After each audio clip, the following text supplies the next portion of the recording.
അങ്ങനെ stranger തിങ്സിന്റെ last season ഞാൻ കണ്ടു കഴിഞ്ഞു. അപ്പൊ അതിനെ പറ്റിയുള്ള കുറച്ച് കാര്യങ്ങളൊക്കെയാണ് ഇന്നത്തെ ഈ വീഡിയോയിൽ ഞാൻ പറയാൻ പോകുന്നത്. അപ്പൊ കുറച്ച് സ്പോയിലേഴ്സ് ഒക്കെ ഉണ്ടാവും. ഇതുവരെ ലാസ്റ്റ് സീസൺ കാണാത്തവരായിട്ട് ആരെങ്കിലും ഉണ്ടെങ്കിൽ അത് കണ്ടു കഴിഞ്ഞ ശേഷം മാത്രം ഈ വീഡിയോ കാണുക.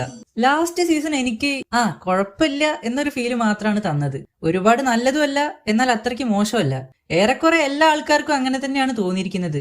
ഇതിന്റെ മെയിൻ റീസൺ എന്താണെന്ന് വെച്ചാൽ പ്ലോട്ടിലെ ചില പോരായ്മകൾ തന്നെയാണ് എന്ന് പറയാം. തുടക്കത്തിൽ ഒരുപാട് കാര്യങ്ങൾ ഇവര് നമുക്ക് കാണിച്ചു തന്നു. പക്ഷെ ഈ അവസാന സീസൺ എത്തിയപ്പോ ആദ്യം കാണിച്ചു തന്ന പല കാര്യങ്ങളും ഇതിൽ വന്നിട്ടില്ല. സീസൺ 4 ഹോക്കിൻസിൽ വലിയൊരു ഗേറ്റ് ഓപ്പൺ ആവുന്നതും ഹോക്കിൻസിൽ നിന്ന് ആളുകളൊക്കെ പോകുന്നതും അപ്സൈഡ് ഡൗണിലെ ആ ഒരു അന്തരീക്ഷം ഹോക്കിൻസിലേക്ക് സ്പ്രെഡ് ആവുന്നതൊക്കെ കാണിച്ചാണ് അവര് നിർത്തിയത്. അതൊക്കെ കണ്ടിട്ട് ഞാൻ ഒരുപാട് ത്രില്ലടിച്ചിട്ടുണ്ട്. അയ്യോ, അടുത്ത സീസണിൽ എങ്ങനെയാണ് ഇവർ ഈ ഗേറ്റ് അടയ്ക്കാൻ പോകുന്നത്, എങ്ങനെയാണ് എലവൻ ഒറ്റയ്ക്ക് ഇതിനൊക്കെ നേരിടാൻ പോകുന്നത് എന്നിങ്ങനെ കുറെ ചോദ്യങ്ങളാണ് അന്ന് എന്റെ മനസ്സിലുണ്ടായിരുന്നത്. അതൊക്കെ തന്നെയാണ് സീസൺ 5 കാണാൻ എന്നെ പ്രേരിപ്പിക്കുന്ന പ്രധാന ഘടകമായിട്ടുണ്ടായിരുന്നത്. ഞാനൊരു അപ്പോക്കലിപ്റ്റിക് ഹോക്കിൻസ് ഒക്കെയാണ് പ്രതീക്ഷിച്ചത്. പക്ഷെ ലാസ്റ്റ് സീസണിൽ നോക്കുമ്പോ ഹോക്കിൻസ് മിലിറ്ററി കുറെ സ്റ്റീൽ പ്ലേറ്റ് ഒക്കെ വെച്ച് ഇത്രയും വലിയ ഗേറ്റ് അടച്ചുത്രേ. പിള്ളേരൊക്കെ അതിലൂടെ ഉരുസി കളിക്കുന്നു. അതൊക്കെ കണ്ടപ്പോ തന്നെ ഇത് ഏകദേശം ഒരു തീരുമാനമായിട്ടുണ്ടെന്ന് എനിക്ക് തോന്നി. അത്രയും വലിയ ഹൈപ്പിൽ കൊണ്ടുപോയി നിർത്തിയിട്ട് ഒരു പവറും ഇല്ലാത്ത ആർമിക്കാർ വന്ന് ഈ വലിയ ഗേറ്റ് അടച്ചു എന്നൊക്കെ പറയുമ്പോ അപ്പൊ തന്നെ നിങ്ങൾക്ക് ഊഹിക്കാലോ.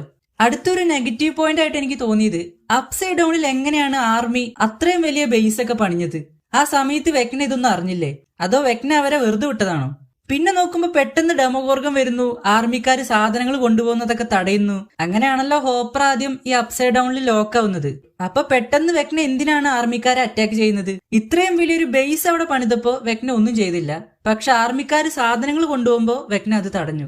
സീസൺ 2 മുതൽ 4 വരെ മെയിൻ ക്യാരക്ടേഴ്സിൽ ഒരാളായി നിന്നിരുന്ന ആളാണ് ഡോക്ടർ ഓവൻസ്. അങ്ങേരാണ് ഡോക്ടർ ബ്രെൻഡറിന് ശേഷം എലവന് ട്രെയിനിങ് ഒക്കെ കൊടുക്കുന്നതും അതുപോലെ ഹോപ്പറിനും ടീമിനും വേണ്ട വിധത്തിലുള്ള സപ്പോർട്ടൊക്കെ കൊടുക്കുന്നതും ഇങ്ങേരാണ്.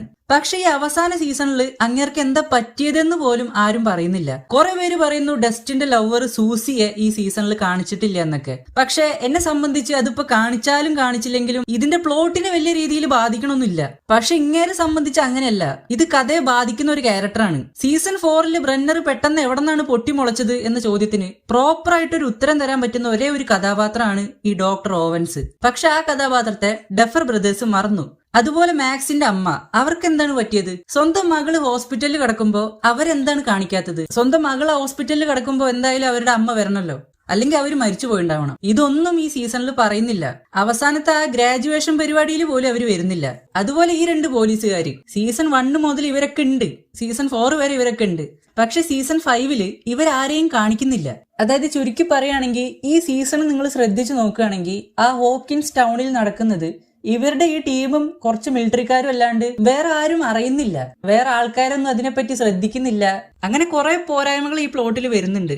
മെയിൻ ക്യാരക്ടേഴ്സിൽ പലരും സീസൺ 5 മിസ്സിംഗ് ആണ്. കാളിയെ കൊണ്ടുവന്നു, നല്ലൊരു കാര്യം. ഞാൻ പ്രതീക്ഷിച്ച ഒരു കാര്യം തന്നെയാണ് കാളി എന്ന കഥാപാത്രത്തിന്റെ തിരിച്ചുവരവ്. പക്ഷെ അത്രയ്ക്ക് വലിയ ഇമ്പാക്റ്റ് ഒന്നും ആ കഥാപാത്രത്തിന് കിട്ടിയിട്ടില്ല.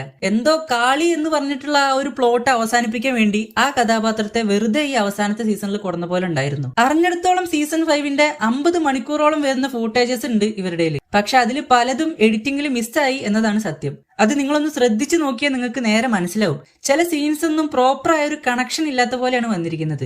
അതുപോലെ തന്നെ മെയിൻ വില്ലനായിട്ടുള്ള വെക്ന ഒരു കോമഡി പീസ് പോലെയായി. പുള്ളിക്കാരന് ഈ ഗുഹയിൽ കയറാൻ പേടിയാണ്, കാരണം അതൊരു മോശമായിട്ടുള്ള ഓർമ്മയാണ്. ഓക്കെ, സമ്മതിച്ചു. എന്നിട്ട് അവസാനം എന്താ ഉണ്ടായത്? അങ്ങേരാ ഗുഹയിൽ കയറി.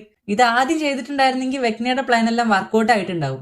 മെയിൻ ക്യാരക്ടർ മരിക്കും എന്നത് പ്രെഡിക്റ്റബിൾ ആയിരുന്നു. പക്ഷെ ഈ ടീമിൽ വേറെ ആരെങ്കിലൊക്കെ മരിക്കും എന്ന് ഞാൻ കരുതി. അതൊന്നും ഉണ്ടായില്ല.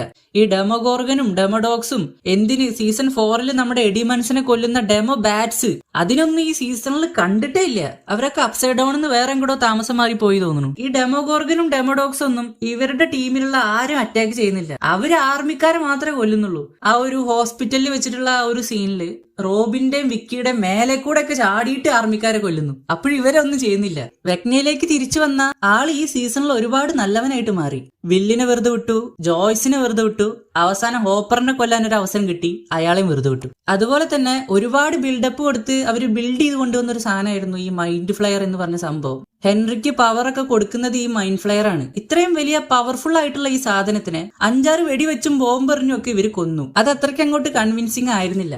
അതുപോലെ ലിൻഡ ഹാമിൽട്ടൺ, അവർക്ക് ഈ സീസണിൽ പ്രത്യേകിച്ചൊന്നും ചെയ്യാനില്ല. അവര് ലാബിൽ സൂക്ഷിച്ചു വെച്ചിരുന്ന ഈ സാധനം എന്താന്ന് പോലും എനിക്കറിയില്ല. ഇതുപോലെ സീസൺ 5ന്റെ പ്ലോട്ട് വളരെ വീക്കായിരുന്നു. അത് തന്നെയാണ് 7ാമത്തെ എപ്പിസോഡിന്റെ റേറ്റിംഗ് വളരെ കുറഞ്ഞു പോയത്. ആക്ടേഴ്സ് എല്ലാവരും വലുതായി, അതുകൊണ്ട് ഈ സീരീസ് പെട്ടെന്ന് എങ്ങനെയെങ്കിലും അവസാനിപ്പിക്കണ്ടേ എന്ന് കരുതി എടുത്ത പോലെ ഉണ്ടായിരുന്നു. പക്ഷെ നമുക്ക് ഒരുപാട് കുറ്റം പറയാനും പറ്റില്ല.